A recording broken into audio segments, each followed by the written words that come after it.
நீ, நான், காதல் சீரியல பொறுத்தளவு இனிய எபிசோட்ல அபியோட பர்த்டேவ செலிப்ரேட் பண்றதுக்காக அந்த நைட்டு 12 மணிக்கு அபியையும், ராகவையும் கீழ கூப்ட்டு வர வச்சு, அபிய கேக்லாம் கட் பண்ண வச்சு எல்லாருக்குமே குடுத்துக்கிட்டு இருக்கிறாங்க. அப்ப அபி ராகவுக்கு ஊட்டி விடலாம் அப்படின்னு போறாங்க. ஆனா ராகவ் தடுத்துட்டு அத கையில வாங்கிக்கிறாரு. அதே டைம்ல இந்த பக்கம் முரளி ரொம்ப ஆவலா எதிர்பார்த்துட்டு இருக்கிறாப்ல. எப்ப அபி நமக்கு கேக் குடுப்பா அப்படின்னு சொல்லிட்டு. ஸோ வேற வழி இல்ல இல்லையா? ஸோ முரளிக்கும் நம்ம அபி கேக்க குடுக்குறாங்க. ஆனா நம்ம முரளி இருந்துகிட்டு ஹேப்பி பர்த்டே கை குடுங்க அப்படின்னு சொல்லி வாண்டடா அபியோட கைய பிடிச்சு குலுக்கு குலுக்குன்னு குலுக்கிட்டு இருக்கிறாப்ல. அபிக்கே இது பிடிக்கவே இல்ல. ராகவுக்கும் பயங்கரமா கோவம் வருது. உடனே அபி அங்கிருந்து கிளம்பி தன்னோட ரூமுக்கே போயிடுறாங்க. பின்னாடியே ராகவும் போயிடுறாப்ல. போன ராகவ் அபிக்கு விஷ் பண்ணுவாப்ல அப்படின்னு அபி எதிர்பார்த்தாங்க. ஆனா நடக்கல. மாறா படுத்து தூங்கிடுறாப்ல.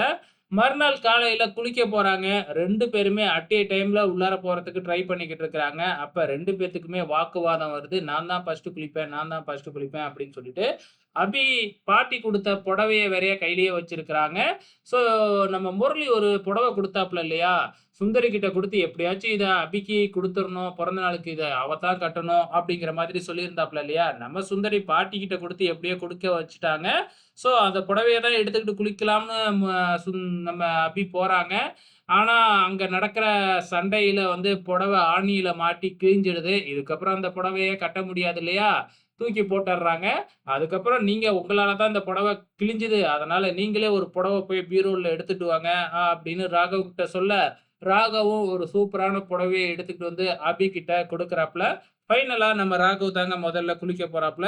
ஸோ இங்க கீழ நம்ம குடுத்த புடவைய தான் கட்டிக்கிட்டு வரப்போறா அபி அப்படின்னு சொல்லி முரளி ரொம்ப ஆவலா எதிர்பார்த்துக்கிட்டு இருக்கிறாப்ல. ஆனா பார்த்தா வேற புடவையில தான் அபி வராங்க. ஸோ அதுக்கப்புறம் சுந்தரி ஏன் அந்த புடவைய கட்டிட்டு வரலன்னு கேட்க, அது ஆணியில கிழிஞ்சிடுச்சுன்னு அபி சொல்ல, அதுக்கப்புறம் என்ன நடக்குது அப்படின்னு பார்த்தீங்கன்னா, எல்லாத்துக்கிட்டயும் ஆசீர்வாதம் வாங்குறாங்க. எல்லாருமே அபிக்கு பிறந்த நாளுக்காக கிஃப்ட் குடுக்குறாங்க.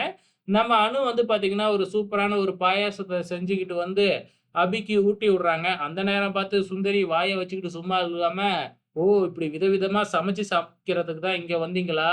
அப்படின்னு நம்ம அனுவ பார்த்து சொல்ல, வீட்ல இருக்கிறவங்க எல்லாருமே கோவப்பட்டு, "சுந்தரி நீ இப்ப ஒழுங்க மரியாதையா அனுகிட்ட மன்னிப்பு கேட்கணும்." அப்படின்னு சொல்லிக்கிட்டு இருக்கிறாங்க. இன்னைய எபிசோடு இதோட முடிஞ்சிருச்சு. வெயிட் பண்ணி பார்க்கலாம் நாளைக்கு என்ன நடக்க போகுதுன்னு.